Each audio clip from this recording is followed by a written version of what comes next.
Tá, mas não tem problema não, eu estou escutando. É? Então tá bom. Já é o Pode mais falar que eu importante. estou escutando. Tá. Então tá bom. A ideia aqui é assim... Eu estou tirando o som. Pronto. A ideia aqui,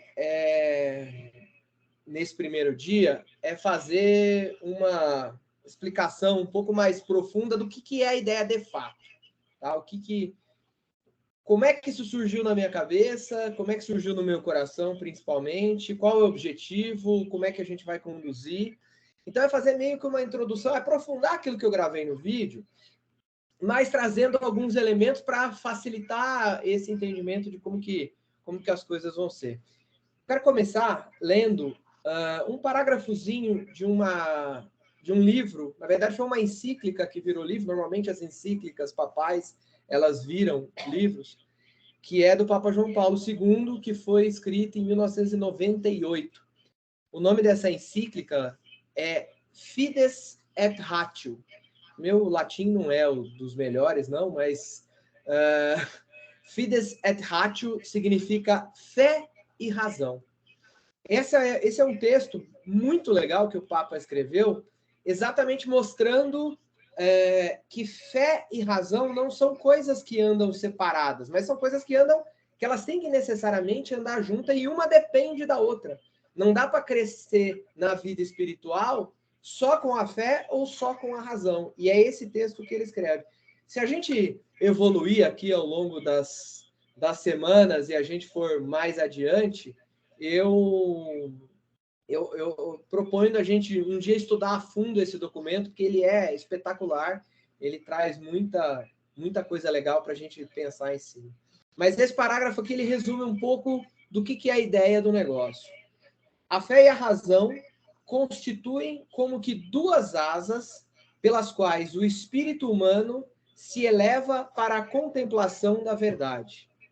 Foi Deus quem colocou no coração do homem o desejo de conhecer a verdade e, em última análise, de o conhecer a ele, para que, conhecendo-o e amando-o, possa chegar também à verdade plena sobre si próprio. Ou seja, o que o Papa diz aqui, primeiro de tudo, o espírito humano, para contemplar a verdade, para encontrar a verdade, ele precisa dessas duas forças, a da fé e a da razão, e elas precisam caminhar juntas. E a segunda coisa Deus nos colocou em nós um espírito, uma vontade de conhecer a Ele. Isso existe em todos os seres humanos, porque Deus nos fez assim, nos criou assim. Inclusive nos ateus. Inclusive aqueles que dizem fortemente que são ateus, eles possuem dentro de si, eles talvez, de alguma forma, tentem esconder ou burlar, ou até mesmo, sei lá, sufocar essa vontade. Mas todos nós temos essa vontade de conhecer Deus. Mas para conhecer, nós precisamos nos aprofundar nessa verdade, chegar a essa verdade plena. E só é possível, segundo o próprio Papa João Paulo II, fazê-lo com fé e razão. Não é fácil. Essa é uma discussão bastante complexa, bastante profunda, e a gente vê o quão complexo é quando a gente pensa, por exemplo, num diálogo que tem lá no Evangelho de São João, em que Filipe vira para Jesus e fala assim, é bem no comecinho do Evangelho de São João, mestre, mostra-nos o Pai. E aí Jesus vira para ele e fala assim, como assim? Quem vê a mim, vê ao Pai. Vocês ainda não entenderam que quando vocês veem a mim, vocês veem o Pai? E aí a gente vê que alguém que passou boa parte do tempo ao lado de Jesus ainda teve dificuldade de compreender essa verdade, por exemplo. Se quem está do lado teve dificuldade, imagina a gente que está distante, né? Então essa é a primeira ideia que a gente precisa ter aqui. Eu vou contar rapidamente, não sei o que todo mundo sabe sobre essa história, mas como é que aconteceu comigo? tio sabe, minha mãe, meu pai, meu irmão, ele, todo mundo sabe que a gente sempre foi católico, sempre, na medida do possível, seguiu a religião, mas eu, pelo menos na minha adolescência, tive, a mãe sabe, muitos percalços por aí, né? Fui para tudo quanto é lado, mas adolescente é uma porcaria mesmo, né? Não tem jeito, só batendo. Então, mas já mais adulto, já mais formado, já com filho, quando a gente mudou aqui para Cotia, a Eliane um dia foi na missa e era dia do catequista e ela virou para mim e falou assim, pô, por que você não volta a ser catequista? Eu tinha sido catequista, eles estavam precisando. Eu já tinha sido catequista lá atrás, para crianças. E aí eu falei, tá bom, vou lá ver. E aí comecei a conversar com o pessoal, me coloquei à disposição, senti no coração que deveria fazer isso. E fazendo de uma história longa uma história curta, acabou casando, isso faz 2 anos, acabou casando com que eu caísse na evangelização adulta e não na evangelização para crianças, que é o que eu sempre fiz. E a evangelização para criança é moleza. Vem lá o livrinho que a paróquia dá, você lê o livro, passa as atividades e está tudo certo. Quando chegou na evangelização adulta, eu descobri que o negócio era muito diferente. Complicado. E aí era muito mais complicado, muito mais complexo, a começar pela teoria, pelos conceitos que deveriam ser passados. E aí, quando o menino que é o coordenador começou a me instruir aonde que eu tinha que buscar as informações, eu cheguei numa conclusão que foi o seguinte, caramba, eu vou dar catequese, mas eu não sei nada. Eu não sei absolutamente nada. E as professoras da nossa família sabem muito bem que não tem nada melhor para fazer você aprender alguma coisa que é quando você precisa dar aula sobre essa coisa. E aí eu passei a estudar. Falei, bom, então vamos lá, vamos descobrir onde é que eu vou estudar, o que eu vou buscar, o que eu vou aprender, porque eu vou ter que repassar isso para esses adultos aí. Por que eu quis relatar isso rapidinho? Porque, de novo, a maioria das coisas que eu ensinei, entre aspas, que eu repassei para eles, eu não sabia. E nesses 2 anos e pouco, eu aprendi muita coisa. Mas muita coisa que eu nem imaginava que existisse, que fosse verdade, que explicasse as dúvidas de fé que a gente tem. E eu fico imaginando hoje, onde que a gente pode chegar assim, estudando 20, 30, 40, 50 anos as verdades da nossa fé. Isso me fascina aprofundar isso. Mas eu fiquei pensando, falei, caramba, a partir do momento que eu comecei a estudar e fiquei fascinado, eu falei, não posso guardar isso aqui só para mim. Eu já passo para a minha turma de evangelização, eu falei, mas caramba, eu tenho que passar para as pessoas que eu amo, para a minha família, para os meus amigos, para as pessoas próximas, e aí que veio a ideia de criar esse encontro. E assim, a minha diferença... Oi, tio. Você tem que ser diácono. A esposa deixa você ser diácono ou não? Porque padre você não pode ser, mas diácono dá para ser. Não. Tio, tá bom assim. Ainda... eu já pensei nisso, tá? Não, mas a igreja precisa muito.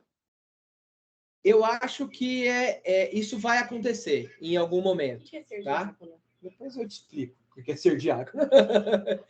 Isso vai acontecer em algum momento. Eu não sei quando a hora certa vai chegar, mas eu acho que isso é inevitável, quase. E eu quero. Não agora, na hora certa. Bom. Mas o que eu ia falar é o seguinte, não tem diferença para mim que estou falando aqui, para nenhum de vocês que estão assistindo aqui ao vivo ou para aqueles que estão assistindo a gravação, a não ser 2 situações. Primeiro, eu tive que dar aula sobre isso, então eu fui atrás, acabei aprendendo algumas coisas. E a segunda, que talvez seja tão importante quanto, nessas pesquisas, eu descobri onde é que estão as fontes confiáveis sobre esses assuntos. Porque se a gente jogar no Google, qualquer tipo de pergunta, qualquer informação com relação à nossa fé, nós vamos encontrar 60 respostas diferentes e nós não vamos saber qual que é a que tem que confiar. Então, você tem que saber onde é que é a fonte certa. E, infelizmente, isso é algo muito comum, sobretudo entre os católicos. Eu fiz um curso com um diácono Antônio, e ele contou uma história que me marcou, que ele estava fazendo teologia, e uma das missões que eles tinham no curso de teologia era conhecer todas as outras religiões e designações, etc. e tal. E aí ele foi um dia numa mesquita. E ele foi conversar com o chefe da mesquita, é o imame, eles chamam de imame, é como se fosse o pároco, né, da mesquita. E aí ele trocando ideia, pegando ensinamentos com o imame, etc. e tal, uma hora o imame virou para ele e falou assim, posso falar uma coisa com todo respeito, com todo carinho? Ele falou, claro, imame. Católico é bem safado, né? Ele assustou na hora e falou assim, pô, vou entrar numa guerra religiosa aqui agora. Aí ele falou, por que o senhor está falando isso? Ele falou, não, porque vocês têm um negócio lá que chama catequese, que tem que ficar alguém forçando vocês a estudar para aprender as coisas da fé de vocês. E olha que a maioria não faz. Precisa, mas não faz. Ele falou, em qualquer outra religião, seja no islamismo, no judaísmo, ou até mesmo em algumas igrejas protestantes, não precisa disso. As pessoas estudam porque elas querem. Ele falou, eu vou falar pelo islamismo, eu não tenho catequese aqui. As crianças, desde cedo, sabem que elas vão passar a vida inteira estudando a história do Islã, estudando sobre Alá, estudando sobre Maomé, estudando sobre todos os conceitos da religião islâmica. Então, ele não precisa de catequese, ele estuda. E a gente não faz isso, né? A gente nunca fez isso, ao contrário. Falei, caramba, como é que é isso, né? Aí, quando me veio essa missão de dar catequese, eu falei, onde é que eu vou buscar? E aí eu comecei a procurar cursos, livros e mais livros. Aí eu comecei a comprar livro.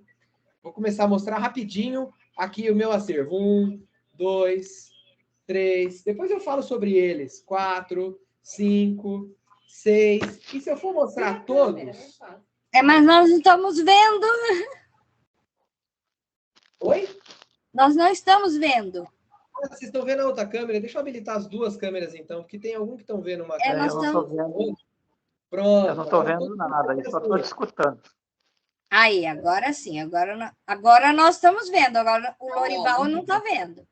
Problemas técnicos a gente vai resolver, fica tranquilo. Tá. Tranquilo. Mas É conclusão... que meu celular aqui é 0, ele ainda tá novo ainda. Ele tá novo, ele não está acostumado.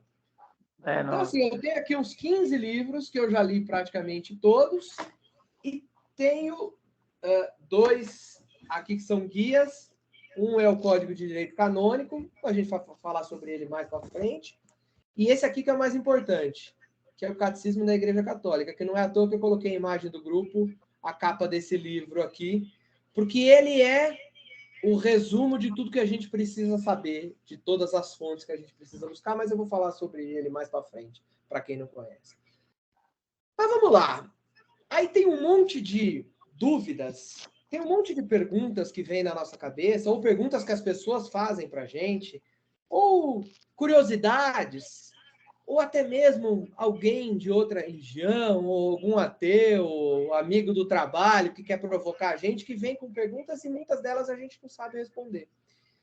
Eu listei aqui alguns exemplos, que são coisas que nem todos nós católicos sabemos, ou sabemos em parte, ou achamos que sabemos, mas não sabemos o que é de fato, mas que gera muita curiosidade. E todas essas perguntas, a ideia é que ao longo dos nossos encontros a gente vá tratando desses temas e vá conhecendo esta verdade. Por exemplo, Legal. Existe inferno? Existe ou não existe?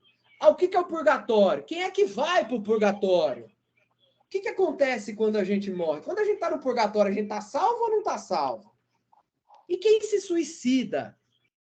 Está salvo ou não? Fica no purgatório, no inferno? Como é que é? Quando é que vai ser o fim dos tempos? Essa é uma pergunta muito boa, que quando eu respondo essa pergunta na evangelização, as pessoas arregalam o olho desse tamanho, assim, mas eu não vou aprofundar nesse assunto aqui, não. Por que a gente reza pelos mortos, por exemplo? Faz sentido rezar pelos mortos? Tem alguma... A gente reza por quê? Porque minha mãe rezava pelos mortos, então eu rezo pelos mortos também. O padre manda rezar pelos mortos, eu rezo pelos mortos.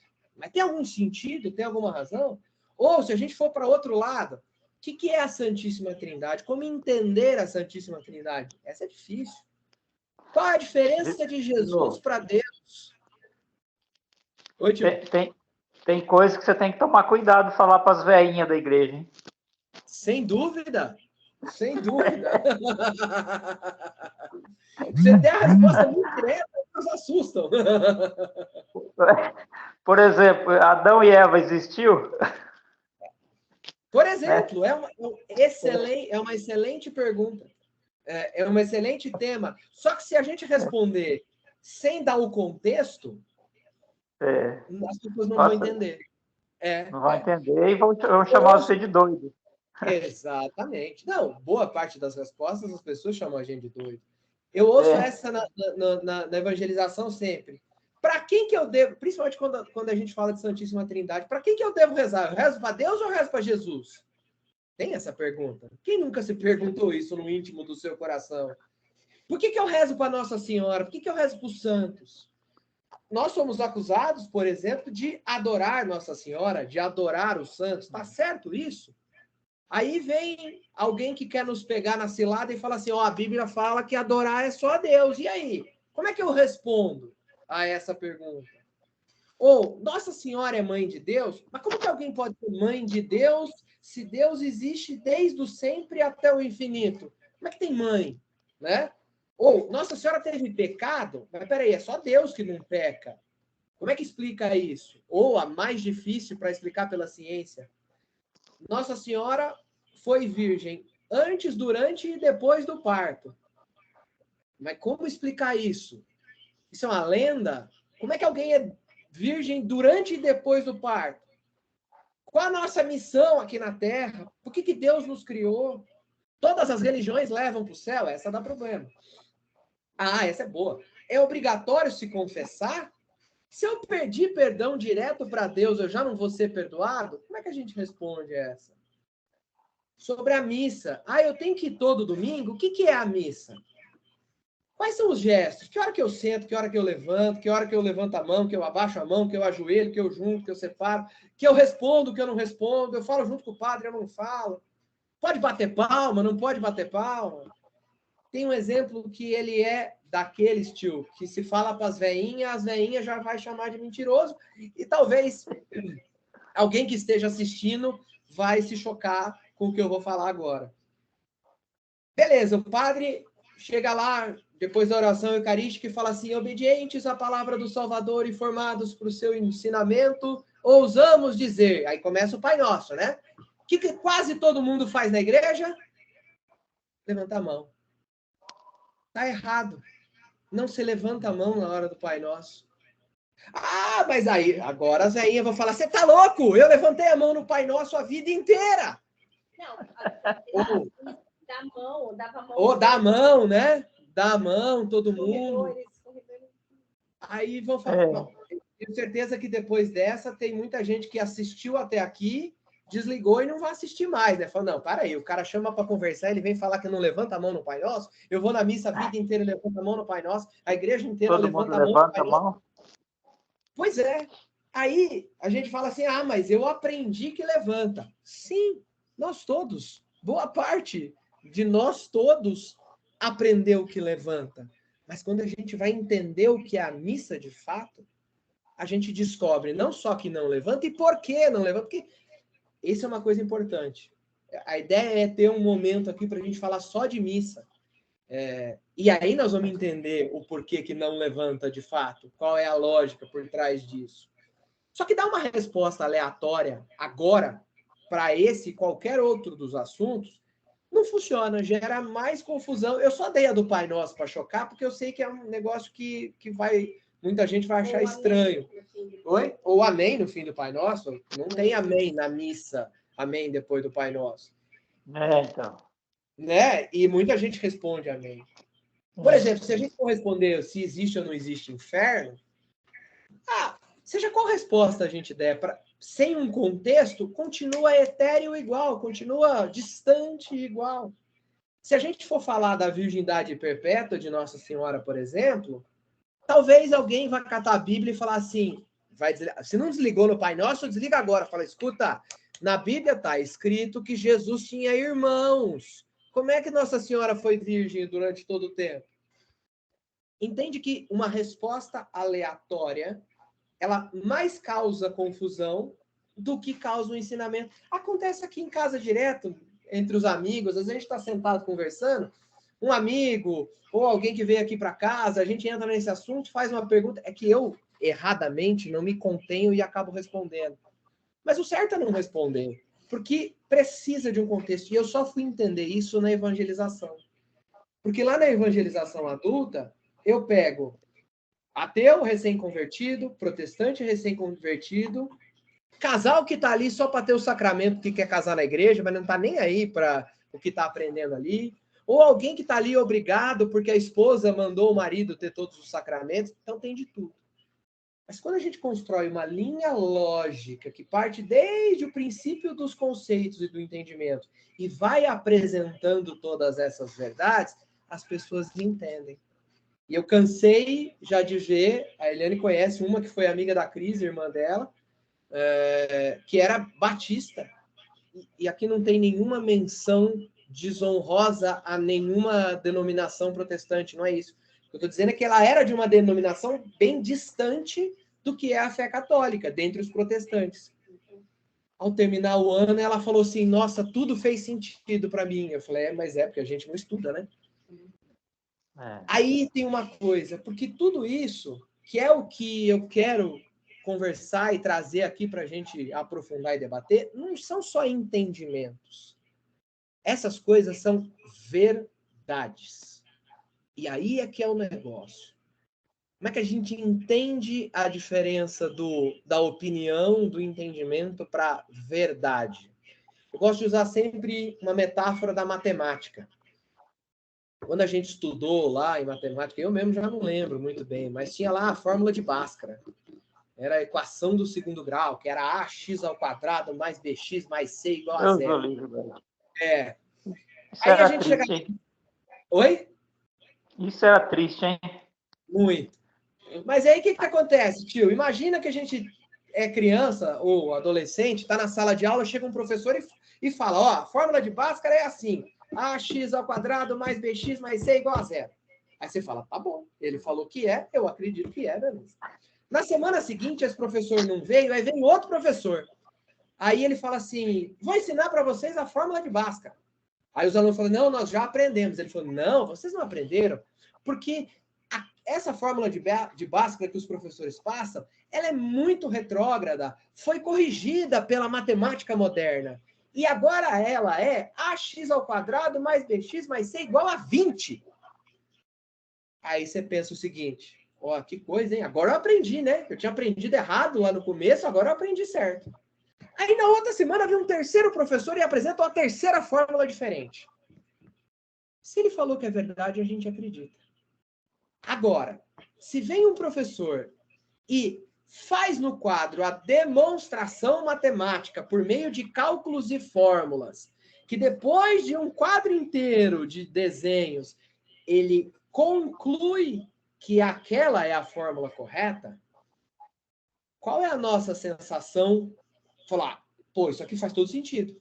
E se o professor vem na semana seguinte trazendo uma outra fórmula diferente, o que nós vamos pensar? Não, o senhor está errado. Eu vi ser feito. Eu vi a demonstração. A fórmula é essa e só pode ser essa e não tem jeito de ser essa. Não tem jeito de ser outra diferente. E assim se constrói a fé. Uma coisa que eu vou dizer sem medo de errar, tanto quanto 2 e 2 são 4. A melhor ferramenta da fé é a lógica e a razão. E muitas vezes a gente pensa em contrário. A gente pensa que fé é sentimento.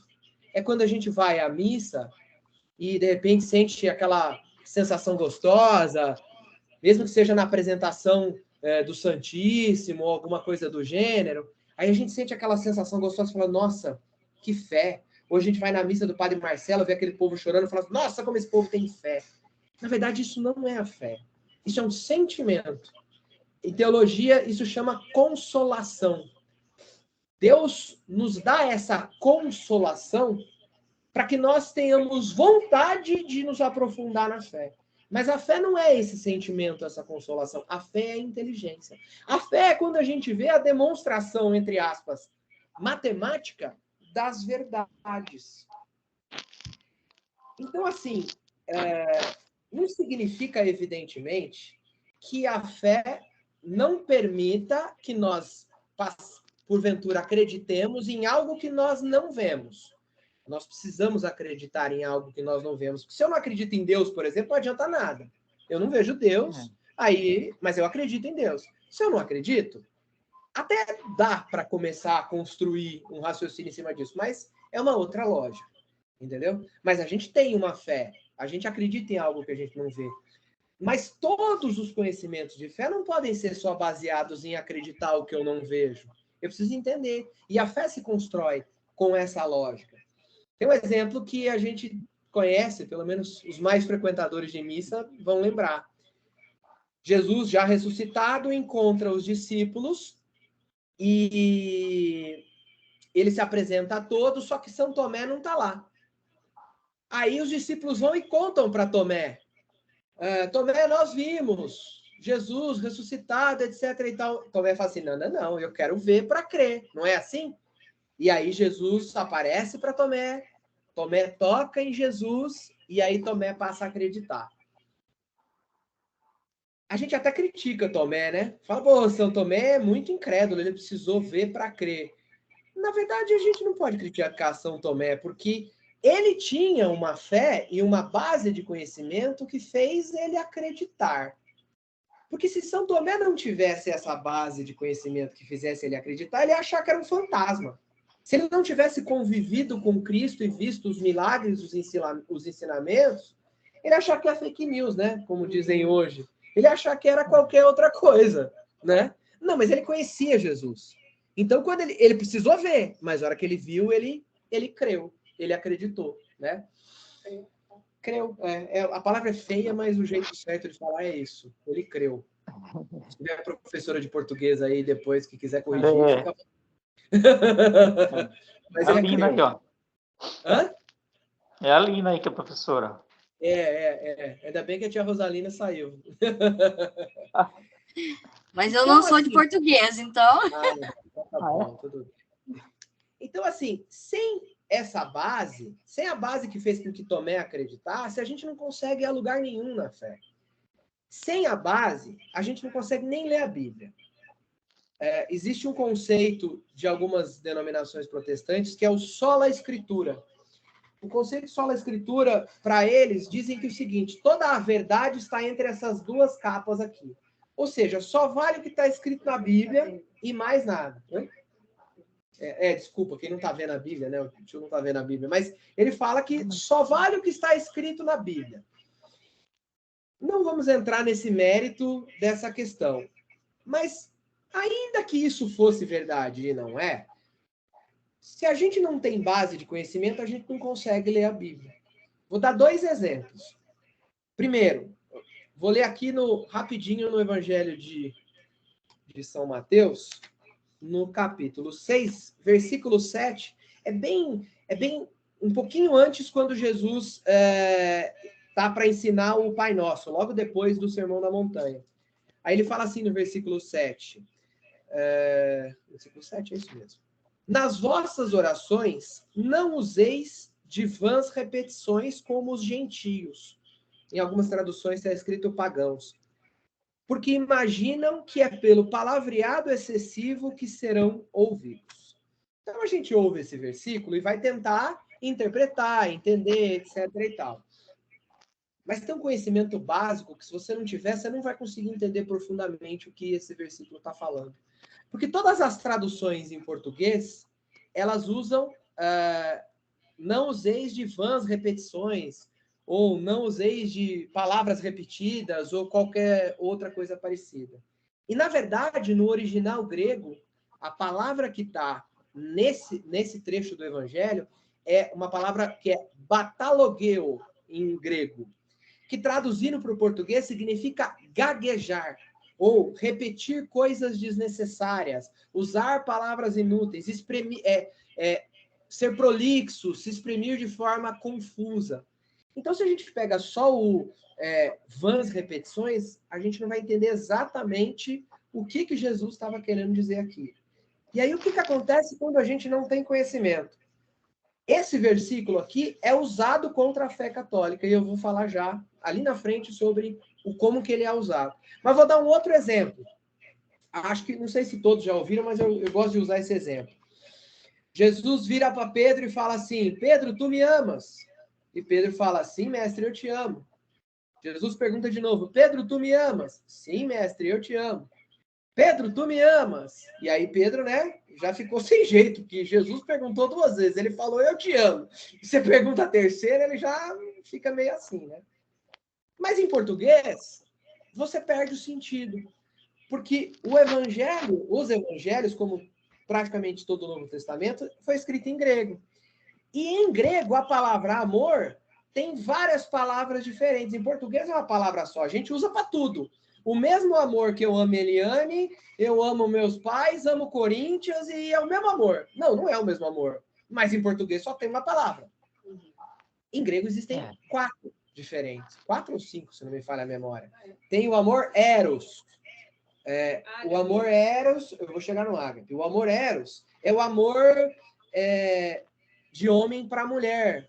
Por isso que vem a palavra erotizar, erótico, vem do eros. Mas existe o amor ágape. E existe o amor filia, que algumas pessoas traduzem como amor de pai para filho, mas não é exatamente isso.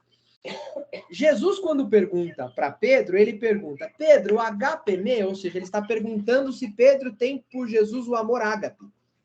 E Pedro responde, mestre, filio te. Então, Pedro não respondeu a mesma coisa que Jesus perguntou. Jesus, quando pergunta se você tem por mim o amor ágape, Jesus está querendo dizer o seguinte, você tem um amor onde você seria capaz de dar a sua vida por mim? É isso que Jesus está perguntando. E Pedro diz, mestre, eu te amo, mas da vida eu acho que eu não consigo. É isso que está rolando nesse diálogo. Só que se a gente não... Viu, Emerson?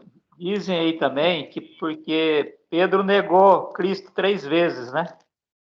Então, dizem também, já ouvi uma homilia, e por isso que Cristo pergunta 3 vezes para ele. Também, não sei se também. tá certo, não, mas... Tá certo. Também está dentro dessa interpretação, que Jesus faz essa pergunta 3 vezes exatamente porque para, entre aspas, compensar as 3 vezes que Pedro o negou. Entendeu? E no final das contas, Pedro vai demonstrar que tem o amor ágape por Jesus, porque Pedro morre crucificado, perseguido pelos romanos. E o amor de Pedro era tão grande que na hora que os romanos querem matar ele crucificado, ele fala assim, eu não vou morrer igual o meu Senhor. Vocês querem me crucificar? Me crucifica de ponta cabeça. E Pedro morre crucificado de ponta cabeça porque ele não se acha digno de morrer como Cristo morreu. Óbvio, ele chega a esse ponto depois de Pentecostes, né? Pentecostes que vem trazer abrir a visão dos apóstolos, né? Mas tá certo, tio, tem também esse entendimento nessa situação. Então esse é o negócio. Então, assim, não adianta catar a Bíblia e sair lendo só também, porque a gente não vai conseguir entender e a gente vai querer interpretar da nossa cabeça e pode interpretar errado, ou pode não buscar todo o conceito. E é estudando e aprofundando o conhecimento que a gente vai fortalecer a fé. Porque essa fé, ela dá confiança para a gente viver o dia a dia, dá confiança para a gente enfrentar os medos, as inseguranças do nosso dia a dia, mas ela nos dá a capacidade de amar a Deus e de não fraquejar na nossa fé. De novo, quando o ensinamento é frágil, como a fórmula de matemática lá que o professor só falou que era e pronto, a gente cai na primeira conversinha que passam na gente. Mas quando a gente vê a verdade, você não cai. E aí que aumenta esse amor a Deus exponencialmente, porque você tem convicção daquilo que você está fazendo. Quer ver uma outra coisa? A tia Rose vai ver depois que está gravado, mas eu vou perguntar mesmo assim. Você lembra da primeira vez que o senhor viu a tia Rose? Lembro. Acho Lembra? que faz tempo, né? É melhor falar que lembra. Senão vai dar problema aqui. Não, mas eu acho que lembro. Vamos pensar no primeiro encontro. Foi lá no Guanabara. Pronto. Então, da primeira vez que o senhor viu a tia Rose. Nesse primeiro dia, nessa hora que o senhor viu a tia Rose pela primeira vez, o senhor já amava a tia Rose como o senhor ama hoje? Não, porque... Nem conhecia. Exatamente. Não conhecia, né? Exato. Esse é o ponto. A gente só ama o que a gente conhece. E o que a gente conhece profundamente. Só que o amor que é alicerçado no conhecimento profundo, ele é igual ao amor que São Paulo fala na carta aos Coríntios. É o amor que tudo suporta. O tio consegue até suportar a tia Rose, tamanho é esse amor, olha aí. Ó. Não, brincadeira, tia Rose, brincadeira. O que eu tô querendo dizer é o seguinte, a gente não pode falar que ama a Deus se a gente não conhece profundamente as verdades de fé que ele não... A gente acha que ama, a gente pensa que ama, mas na primeira tempestadezinha, a gente baqueia. Na primeira vez que a nossa fé é confrontada, a gente não sabe responder. Se eu venho e falo que Jesus não existiu, que o cristianismo foi uma invenção de Constantino lá no século IV, e tem gente que fala que nós somos os seguidores de Constantino, tá? Mas não vou entrar nesse mérito, não. Se você não tem uma base, eu posso te derrubar com bons argumentos, abalar a sua fé. Talvez você até não muda, mas vai surgir um será? Se eu for bom de argumento, você vai falar será? Quem é que nunca teve um será com relação à religião? Eu já tive incontáveis. E vou confessar, já tive até no momento da consagração. Já olhei para a hóstia consagrada e me perguntei, será que é verdade? Eu já fiz isso. Já. E tantas outras. E não estou livre de passar por outros serás. Talvez esse não, ou sei lá, no futuro, talvez esse sim também. Mas nós não estamos livres dos serás, porque a nossa fé é frágil. Então, a gente precisa se aprofundar, a gente precisa conhecer cada vez mais. Agora, se você conhece profundamente e sabe todos os conceitos que demonstram que ali na hóstia consagrada está o Cristo vivo, alma, sangue, corpo e divindade, é mais difícil será de pegar. Quer ver um outro? Falei agora há pouco do batalogueu, da palavra em grego que fala das vãs repetições. Não falei do trecho de São Mateus?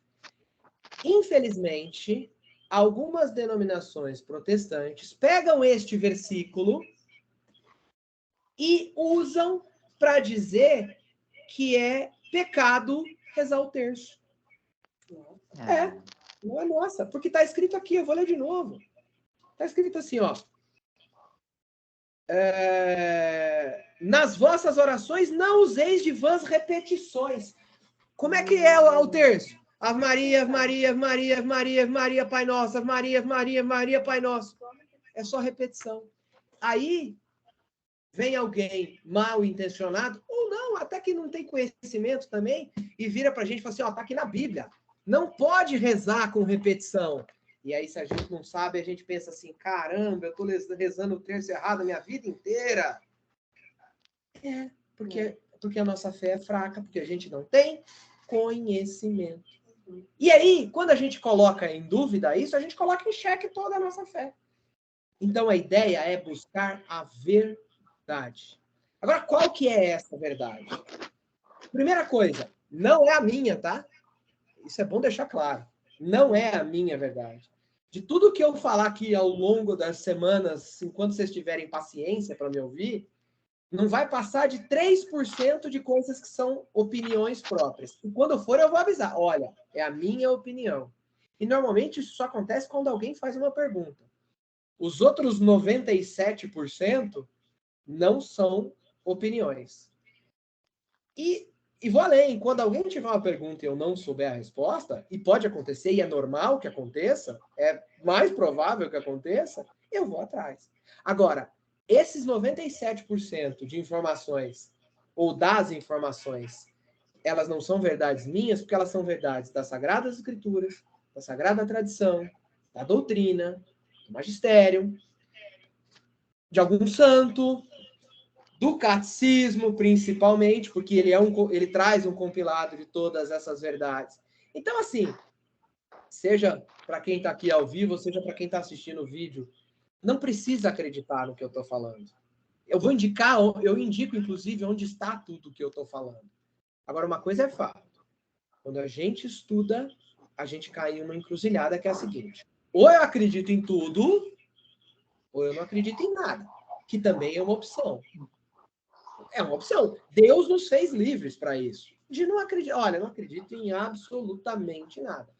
O que a gente não pode fazer, e infelizmente nós todos fazemos, é pegar só a parte que convém. Tem toda a verdade que nos é revelada. Mas o que a gente faz? Não, essa coisa de ir na missa todo domingo, eu levo a sério. Eu gosto de ir na missa, gosto do padre, gosto da minha paróquia, então eu vou na missa todo domingo. Mas esse negócio que tem que se confessar sempre, eu não levo a sério, não. A gente só pega uma parte do que a igreja ensina, aquilo que nos interessa, a gente segue a risca. E ainda bate no peito e fala que segue a risca. Só que tem um monte de outras partes que a gente sabe e a gente não segue a risca, porque não nos convém. Esse é o desafio do estudo. E vou dizer de novo, isso é de experiência própria. Eu senti na pele quando eu comecei a estudar aquela frase de Jesus: a quem pouco foi dado, pouco será exigido. A quem muito foi dado, muito será exigido. Então, assim, também é uma opção não aprofundar para você fazer, não quero saber, né? Quanto Beleza. mais você sabe, mais chance de pecar você tem. Exatamente, tio. Exatamente. E a gente vai descobrir um monte de pecado que a gente comete e não sabia que é pecado. Então, isso também. Então, assim, às vezes a gente até discute aqui em casa e às vezes alguém vem com eu não concordo. E eu tenho certeza absoluta que durante algum momento, em algum dos encontros, muita gente vai, talvez não vai falar, mas vai pensar no seu coração: não concordo com isso que o Emerson está falando. Mesmo que seja velado. Mas digo quando isso acontece nas nossas conversas aqui. E digo na minha evangelização. Não é de mim que você está discordando. Porque eu não estou trazendo nenhuma verdade minha. Não estou trazendo nada meu. Não é nem da igreja que você está discordando. Você está discordando provavelmente da Sagrada Escritura e dos ensinamentos de Jesus. E numa última análise, está discordando do próprio Deus. É que a gente projeta no padre. Eu vou tirar de mim. A gente vai na missa, o padre vai lá e dá uma carcada, né? Ah, eu não concordo com o padre. O padre está falando só o que é a lei de Deus. Não é do padre que você está discordando. Você está discordando de Deus. Você está discordando da palavra de Deus. Você está discordando do ensinamento de Cristo. E, de novo, cada um é livre para fazer o que quiser. Se quiser discordar do ensinamento de Cristo, não tem problema também. Aliás, tem. Mas é cada um que arque com os seus problemas. Não vou ser eu que vou querer julgar aqui quem concorda, quem não concorda. Então, assim, eu não quero que nem o pessoal que está ao vivo aqui, nem quem vai assistir depois, encare como não é para discordar. Até porque eu só cheguei nesse embalo de estudo aqui porque eu, por natureza, sou um discordante. Minha mãe está aí para não deixar eu mentir, né? Eu discordo de tudo o tempo inteiro. É verdade. A minha esposa também fala a mesma coisa aí, ó, que é verdade, que eu discordo. O que eu quero dizer, e vou além, todas as preparações que eu faço dos encontros, seja porque a gente vai viver aqui ou porque eu vou fazer a evangelização, eu sou o primeiro a cavucar as verdades que eu estou aprendendo até o fundo para encontrar a lógica, para entender o porquê que a igreja ensina aquilo. E eu vou dizer para você que não falha, tem sempre um porquê, tem sempre uma lógica que embasa o porquê que a igreja defende esse ou aquele valor. É que a gente não vai atrás para entender. Porque no fim das contas, está todo mundo junto nesse barco, nós todos aqui estamos juntos nesse barco, num caminho, no caminho da fé, no caminho da verdade de Deus. E às vezes a própria discordância nossa vai fazer a gente aprofundar em um ou outro conceito. Mas peraí, por que é isso?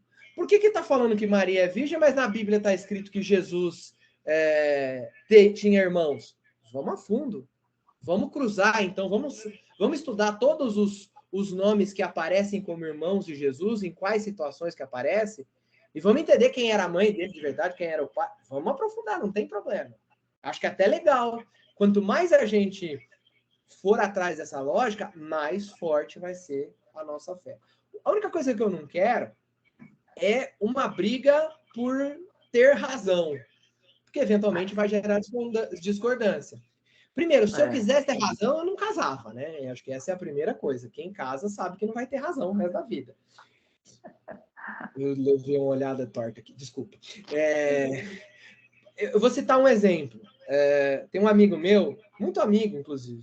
Esses dias nós fomos num evento aí da família dele, e aí ele virou para mim e falou assim, pô, vocês estavam conversando de igreja, aí eu não quero mais nada desse negócio de igreja. Esse negócio de igreja é tudo... Detalhe, ele era católico, quer dizer, enfim. E aí eu falei, mas, pô, cara, por que você tá falando isso? Não, a igreja só tem bandido, ladrão, pedófilo, não sei o quê, e tal. Eu falei, mas você tá falando das pessoas, de algumas, que constituem a igreja. A igreja é muito mais do que essas pessoas, seja de agora ou seja de antes. A igreja é fundada por alguém muito mais importante que todas essas pessoas que são pecadoras, que são falíveis. E aí, ele falou, mas quem fundou a igreja? Eu falei, quem é que fundou a igreja? Não vai me falar que foi Jesus que fundou a igreja. Eu falei, eu não vou falar nada. Mas na Bíblia está escrito assim, Pedro, tu és pedra, e sob esta pedra edificarei a minha igreja. Está escrito. Mas isso aí é uma interpretação... E ele não quis ir adiante, e eu também não quis ir adiante, porque eu percebi que ali ele não queria conhecer uma verdade, ele queria discordar, ele queria ser do contra. Então, assim, não vale a pena, aí não vale a pena a gente levar a discussão. A igreja, ela é santa e pecadora, né, ao mesmo tempo. Porque santa porque a instituição é santa, né? E pecadora porque ela é conduzida por nós, por pessoas, né? E nós somos pecadores, né? Me permita colocar um pouquinho diferente. A igreja é só santa. Nós é que somos os pecadores. A igreja não é pecadora. Porque a gente pensa na igreja quando a gente pensa no padre, no bispo, no... Não, mas foi o que o seu amigo aí, ele foi para esse lado, né? Exatamente. Quero mais saber da igreja porque tem não sei o que lá, não sei o que, não sei o que. Mas ela é conduzida por pessoas, né? Somos nós, né? E nós somos pecadores, todos nós. O padre é pecador, o bispo, né? Enfim. Não, você quer mais do que os apóstolos? Os 12 que andaram com Jesus o tempo inteiro? Eles eram pecadores, eles desconfiavam o tempo inteiro, eles eram egoístas, um queria passar a perna no outro. Porque eles eram pobres, coitados, pecadores. Mas é a base deles que fundou a nossa igreja. Só que a cabeça da igreja não somos nós somos o corpo da igreja. A cabeça da igreja é Cristo. Então é por isso que ela é santa. Porque quem conduz a igreja, no fim das contas, é Cristo. A gente vai tentando trilhar o caminho que ele manda e às vezes a gente erra, na maioria das vezes a gente erra. Mas quem fundou a igreja, quem conduz a igreja é Cristo. É por isso que ela é santa.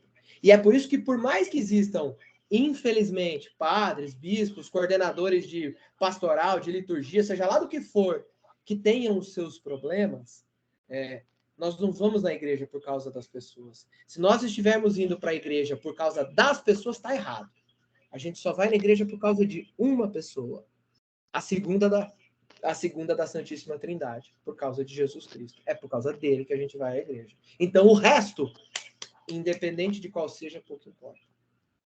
E para encerrar, para fechar esse raciocínio, o que eu desejo que a gente consiga obter nessas conversas, estudando, aprofundando essas verdades, respondendo todas essas perguntas, tirando as dúvidas, as lendas, os mitos, as coisas que nós aprendemos errado, é desenvolver algo que eu tenho certeza absoluta que quem perseverar e continuar vai desenvolver. Se é que já não tem. E se já tem, vai ser muito mais forte. Que é o temor de Deus. O temor de Deus é um dos 7 dons do Espírito Santo, mas às vezes a gente interpreta errado. Eu conheço muita gente que fala assim, eu sou temente a Deus, porque eu morro de medo de Deus me julgar, de Deus me castigar, etc. e tal. o temor de Deus como dom do Espírito Santo, ele não é medo de Deus, é medo de desagradar a Deus, o que é bem diferente. É medo de ir contra o que é a vontade de Deus. O nosso medo é de não fazer a vontade de Deus, não de deixar Deus bravo e ele descontar na gente depois. Não é isso que é o temor de Deus. E quando a gente aprofunda na verdade, a gente encontra esse temor de Deus.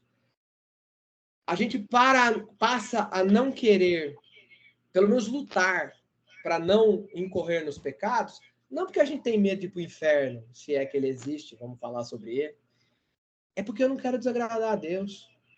A gente passa a querer ir na missa, não porque a igreja fala que tem que ir à missa todo domingo, é porque eu não consigo viver sem missa. É porque me faz mal passar uma semana sem ir na missa. Não é só porque é pecado, é porque eu não consigo, mas porque eu preciso. Se eu pudesse, eu iria 3 vezes na missa. Estou falando de mim, eu estou falando que quando a gente se aprofunda nesta verdade, a gente chega a essa conclusão. Então, ir na missa não é aquela obrigação de todo domingo que você vai para ninguém encher o teu saco. Não, ao contrário. Quando a gente entende a joia que é a verdade da fé e que é a missa, a gente busca que nem doido a vontade de ir à missa. Ou a gente quer, sei lá, jejum. Ah, não, pô, negócio de jejum, confessar. Você não vai confessar porque a igreja fala que você... Porque você sente a vontade de confessar. Você faz jejum e abstinência às sextas-feiras, ou na sexta-feira santa, na quarta-feira de cinzas, porque você quer entregar o teu sacrifício a Deus. Você quer domar as suas paixões. Então, tudo que é moral pela igreja, tudo que é designado moralmente pela igreja, você segue não porque a igreja fala, você segue porque você quer fazer aquilo. E eu digo sem medo de errar com quem já passou 2 anos dando evangelização para adultos, e todo mundo que chega lá é diferente da maioria de nós aqui. Nossa família, tanto a família da Eliane, que também foi convidada e vão participar, quanto a nossa família aqui do lado, Neves, principalmente, a gente sabe que todo mundo aqui tem uma fé, é arraigado, vai à missa, reza terço, novena, etc. e tal. Mas eu sei, porque eu sou o melhor exemplo para isso, que daí a conhecer profundamente essa fé tem uma distância. E eu pego todo ano pessoas que chegam... eu ouvi isso domingo passado. Eu fiz uma dinâmica com todo mundo perguntando por que eles foram ali. Aí uma das mulheres falou assim, olha, eu vim aqui porque eu precisava, mas eu não sei nem fazer o sinal da cruz. Imagina a hora que eu ouvi um negócio desse, né? E eu tenho certeza absoluta que vai chegar no final do ano, ela vai fazer todas essas coisas, missa, jejum, confissão, porque ela quer, porque ela vai sentir essa vontade. Eu tenho certeza absoluta. E assim, não é por minha causa, porque pode ser qualquer um no meu lugar falando as coisas que eu vou falar. É por tudo que Deus ensinou, que Jesus passou para os seus apóstolos, que a igreja trouxe ao longo de 2000 anos para que a gente soubesse quais eram essas verdades. E com essas verdades eu tenho certeza que a gente vai trilhar esse caminho, não tenho dúvida. Ficou entendido? Ficou claro? Dúvidas, perguntas, discordâncias, comentários? Eu acho que foi bom, muito bom. E daí continuamos todas as quintas, é isso? Ô tio, assim, por mim, faremos todas as quintas. Tá? Ou cada 15 dias, de repente, não sei. A minha preocupação é que se a gente fizer todas as quintas, uma quinta vai vir um tanto, outra quinta vai vir outro tanto, e, como eu disse lá atrás, a gente precisa de uma linha de raciocínio. Como a minha ideia é que a gente faça 1 hora certinho, já passamos das 9, mas, por exemplo, da hora que eu comecei a falar de fato, foram 55 minutos. Então, assim, eu não quero passar de 1 hora, porque mais de 1 hora cansa, dá sono, nós já estamos velhos, já levantamos cedo, tem gente que trabalhou o dia inteiro. Então, assim, o que vai acontecer tendo só 1 hora para falar? A gente nunca vai conseguir terminar um tema, um entendimento. A gente vai ter que jogar para o próximo encontro. Então, se a gente participa de um e não participa de outro, a hora que chegar no outro, não vai ter aquela linha que foi construída no anterior. Aí fica mais difícil compreender. Eu vou deixar tudo gravado para a gente poder assistir, para quem quiser assistir, para participar. Mas acho que, em princípio, a ideia é a gente fazer de 15 em 15. Se estiver rolando legal, a gente faz toda semana. Mas acho que a ideia é fazer essa quinta-feira, 8 horas, de 15 em 15 dias. Acho que de 15 em 15 fica bom. Porque mais Tá também, aí relaxa demais, né? Isso. Daí esquece. Exatamente. Tá. Eu só queria falar a respeito que você falou lá atrás, aqui estava o microfone desligado. Quando começou, na hora de rezar o Pai Nosso, levantar as mãos. Quando eu era criança, não tinha isso. Quer dizer, quando eu era criança, até muitos anos depois, o padre celebrava a missa de costa, né? E mais da metade da missa era em latim. Eu não tenho, eu lembro que quando começou, eu não tenho nem ideia, né? Quem foi o padre. O padre Jocondo não foi porque ele era contra tudo isso aí. Mas é algum que veio, aí começou e todo mundo.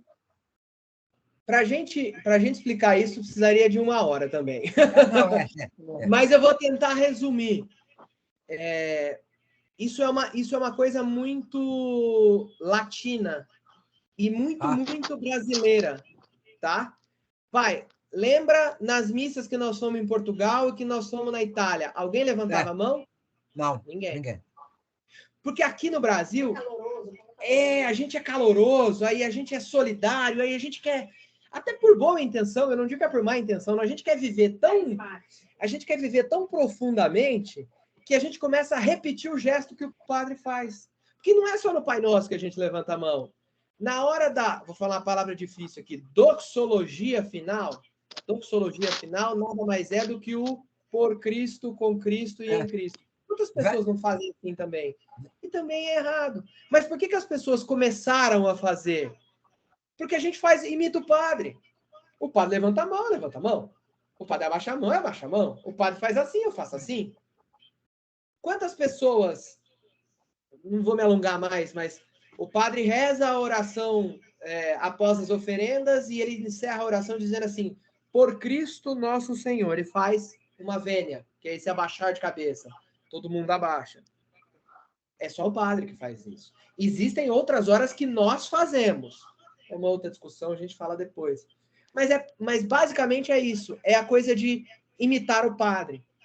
Porque existe até uma sabedoria mais antiga da orandis postura, é um nome mais ou menos assim, em latim, que era o costume de se orar com as mãos, com os braços abertos, entendeu?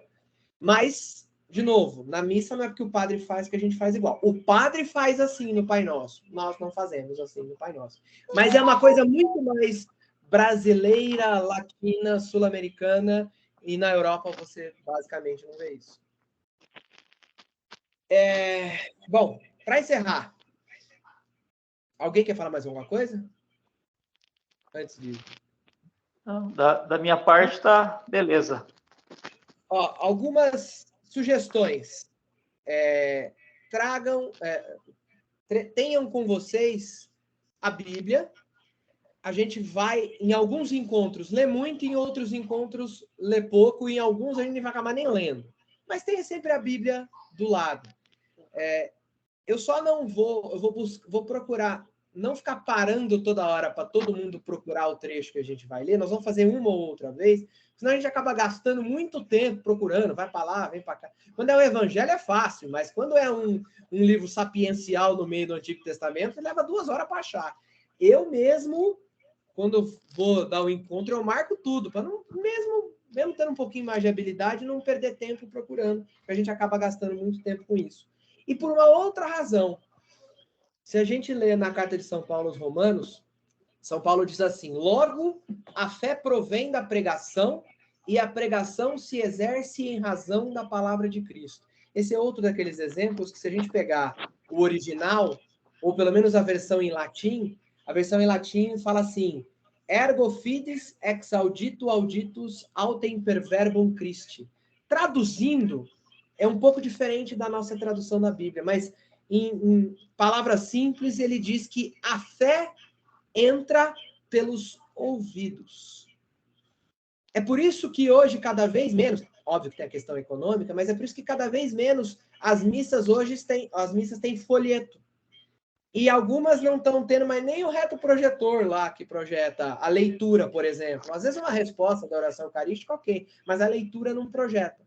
Por quê? Por causa desse ensinamento de São Paulo, que a fé entra pelos ouvidos. Então, a ideia é, quando a gente for ler esses trechos, que vocês possam se concentrar em ouvir. Não é assim, quando a gente está dirigindo um carro com o rádio ligado, a gente está procurando um endereço, a gente não abaixa o volume do rádio, que é para concentrar tudo na nossa visão. Ou quando a gente quer ouvir algo, ainda mais a gente que está ficando mais velho, e quer prestar bem atenção, a gente não fecha o olho para conseguir concentrar tudo no ouvido. É por essa tese que São Paulo usa isso, é para a gente se concentrar mais. E a outra, quem quiser, papel e caneta. Por duas razões. Muita gente, e eu sou uma delas, que tem facilidade de gravar as coisas, de memorizar, escrevendo, anotando. Ou até mesmo, como a gente vai começar um conceito e vai terminar no encontro seguinte, tendo anotado lá, fica fácil de recapitular. Ou ainda, tem uma dúvida que quero tirar, mas para não perder a linha de raciocínio, anoto e pergunto depois. Mas é só uma sugestão, tá? E, de novo, a ideia é 1 hora, não excedendo mais do que 5, 10 minutos dessa 1 hora para não cansar ninguém. Beleza? Beleza. Vamos rezar uma Ave Maria, pedir a intercessão de Nossa Senhora para a gente encerrar o nosso encontro.